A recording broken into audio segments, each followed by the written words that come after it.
नमस्कार मित्रांनो, आज आपण एक शॉर्टकट ट्रिक बघणार आहे की सपोज एखाद्या नंबरचा युनिट्स प्लेस जर 5 असेल तर त्याचा स्क्वेअर कसा काढायचा. ओके, आता बघा इथे जसं की तुम्हाला एक कंडिशन सांगतो, रूल सांगतो पहिले या ठिकाणी की suppose the number ends with 5. Okay, then find square. याचा स्क्वेअर कसा काढायचा. ठीक आहे, बघा एकदम सिम्पल आहे हा. सपोज आता मी एक एक्झाम्पल घेतो, सिम्पल एक्झाम्पल घेतो. 25 स्क्वेअर घेतो ह्या ठिकाणी. ठीक आहे, 25 स्क्वेअर मला काढायचा आहे ह्या ठिकाणी शॉर्टकट ट्रिकने. तर याला कसं काढणार. 25 स्क्वेअरमध्ये बघा आपल्याकडे हा कोणता नंबर आहे 2 आणि इथे हा कोणता नंबर आहे 5. ठीक आहे, ह्या 5चा पहिला आपल्याला घ्यायचा आहे ह्या ठिकाणी स्क्वेअर. ठीक आहे, 5चा स्क्वेअर किती निघणार तुम्हाला ह्या ठिकाणी भेटणार आहे 25.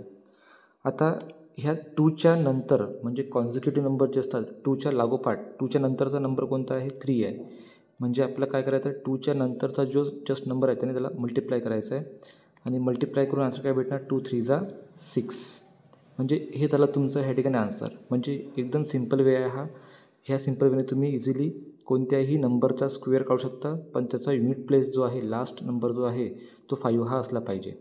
ठीक आहे, सपोज अजून एक एक्झाम्पल जर घेतलं ह्या ठिकाणी की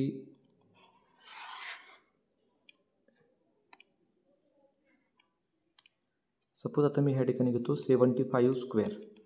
मला 75चा स्क्वेअर इथे काढायचा आहे. ओके, तर 75च्या स्क्वेअरसाठी काय करणार, सेम तीच ट्रिक यूज करणार. ट्रिक काय आपली 7 आणि इथे काय आहे 5. ठीक आहे, 7 आणि 5 इथे आपला 5चा स्क्वेअर घ्यायचा आहे. 5चा स्क्वेअर जो आहे तो खाली लिहायचा. काय 5चा स्क्वेअर 25 आणि 7च्या नंतरचा नंबर 7च्या नंतर काय येतो 8 आणि 7 8चा काय होऊन जाईल ह्या ठिकाणी 56. म्हणजे हा झाला आपला काय 75चा स्क्वेअर. मित्रांनो, तुम्हाला हा जर व्हिडिओ आवडला असेल तर प्लीज याला लाईक शेअर आणि सबस्क्राईब करायला विसरू नका. थँक्यू.